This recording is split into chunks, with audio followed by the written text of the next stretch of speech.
नमस्कार, मैं रामकुमार शर्मा एडवोकेट। मेरठ से सवाल तो बनता है, क्या बोले अमित शाह जी? अंबेडकर अंबेडकर अंबेडकर अंबेडकर, क्या मिलेगा अंबेडकर का नाम लेने से? इससे तो आप भगवान का नाम लेते तो शायद आपको 7 जन्म में स्वर्ग मिलता। आप 7 जन्म आपके सुधर जाते हैं। देखिए अमित शाह जी, 7 जन्मों का तो हमको पता नहीं, लेकिन जिन लोगों के लिए, जिस समाज के लिए, जिस दलित समाज के लिए, शोषित पीड़ित समाज के लिए, जिस हिंदू समाज के लिए बाबा साहब ने काम करा है, उनका नाम लेने से उनको स्वर्ग जरूर मिल गया है। उनका वर्तमान सही हो गया है, और जिसका वर्तमान सही होगा उसका भविष्य भी सही हो जाएगा। बस यही सवाल बनता है, आप क्या कर रहे हैं? आप लोगों का वर्तमान खराब कर रहे हैं। आप इतिहास के गड़े मुर्दे को उखाड़ कर वर्तमान खराब कर रहे हैं और भविष्य के झूठे सपने दिखाते हैं। उन सपनों में, उस हिंदू मुस्लिम गणित में लोगों को ऐसा उलझाते हैं कि दिन भर लोग सिर्फ आप ही चर्चाएं करते हैं। आप झूठ को सत्य साबित करने का प्रयोग करते हैं, निरंतर प्रयोग करते हैं, धारा प्रभाव बोलते हैं।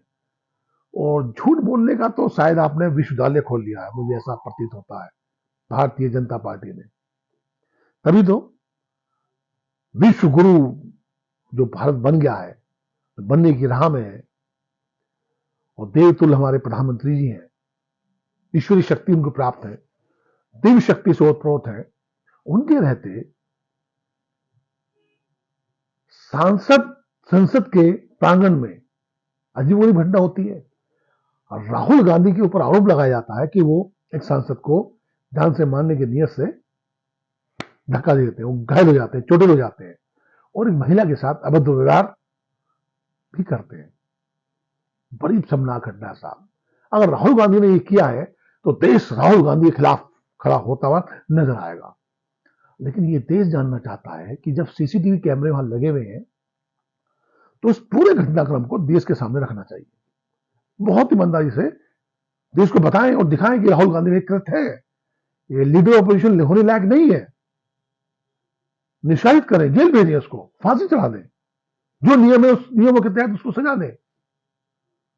लेकिन आप सिर्फ आरोप लगा रहे हैं, मिथ्यारोप लगा रहे हैं। ऐसा प्रतीत इसलिए हो रहा है कि क्यों नहीं अभी तक आप जनता के सामने वो वीडियो फुटेज लेकर आए कि राहुल गांधी धक्का दे रहे हैं या किसी महिला सांसद महिला के साथ में अभद्रता सा व्यवहार कर रहे हैं। ये वह सहज हो गई, और एक ही सुर में सब बोल रहे हैं। गृह मंत्री बोल रहे हैं, प्रधानमंत्री सपोर्ट कर रहे हैं, रक्षा मंत्री बोल रहे हैं, है ना, पूर्व मुख्यमंत्री मध्य प्रदेश बोल रहे हैं, जितने सांसद सब बोल रहे हैं। अनुराग ठाकुर छाती पीट पीट के बोल रहे हैं, इस्तीफा दो इस्तीफा दो इस्तीफा दो। लेकिन ये जो अंबेडकर के मंत्र की शक्ति है ना, इसमें बहुत शक्ति है। इस मंत्र की शक्ति का प्रभाव पूरे देश में फैल चुका है।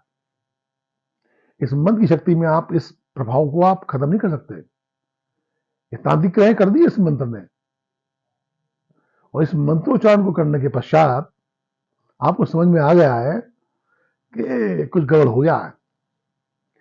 देखो एक बात समझ लीजिए, जो इस समय हालात है ना, वो हालात ये है, सरकार ने ये बता दिया है कि हम कभी भी किसी के खिलाफ भी कुछ भी कर सकते हैं, और आप हमारे खिलाफ कुछ नहीं कर सकते।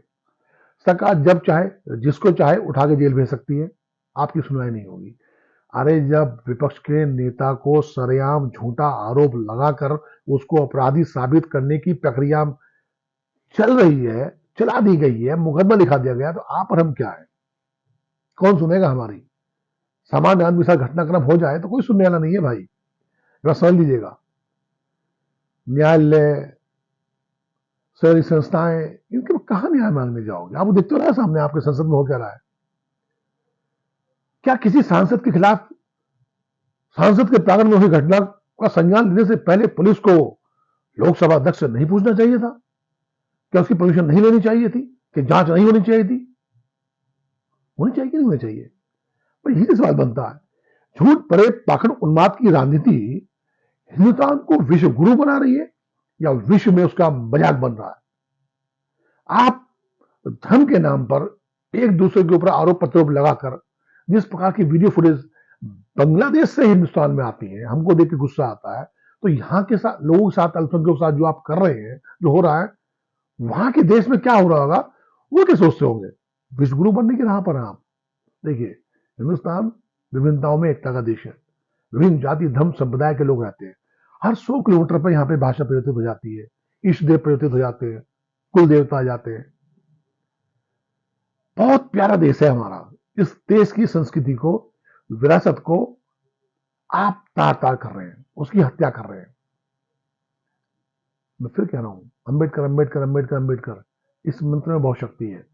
उन लोगों को शक्ति दी गई है जिसको आज भी उन लोगों को वैवाहिक कार्यक्रम में घोड़ी पर बैठकर जाने की इजाजत नहीं दी जा रही है, चाहे कितना ही पढ़ा लिखा हो। सरेआम पीटा जा रहा है, अपराधी उतरे उनको मारा जा रहा है, बेइज्जत किया जा रहा है, बलात्कार किया जा रहा है। इस मंत्र की शक्ति से उनके जीवन में परिवर्तन आता है। आप उस मंत्र की शक्ति को खत्म करना चाहते हैं, अंबेडकर अंबेडकर अंबेडकर। लेकिन राहुल गांधी जी, जिस प्रकार से आपको गुंडा कहा गया निशिकांत दुबे के द्वारा, बेइज्जत किया गया और शांत होकर वहां से निकल आए, ये आपको सब सांसदों से अलग कर देता है। आपकी कर्तव्यनिष्ठा, आपकी धैर्यता, ये वास्तव में काबिल तारीफ है। हमको लगा कि कुछ तो आप इनसे अलग हैं। आप शायद सत्य की लड़ाई लड़ रहे हैं, पूरा देश आपको देख रहा है, आपके साथ खड़ा हुआ है। हम ये कहते हैं सरकार से कि अगर राहुल गांधी दोषी हैं, उनका वीडियो फुटेज सामने लाओ, देश को बताओ, उन्हें कार्रवाई करो, और नहीं है तो आप सब लोगों को माफी मांगते हुए अपने पदों से इस्तीफा देना चाहिए कि आप देश को दिग्भ्रमित गुमराह कर रहे हैं, एक राय होकर षड्यंत्र करके देश को तबाह बर्बाद करने का योजना बना रहे हैं। भाई ये सवाल बनता है कि नहीं बनता है? सवाल तो बनता है।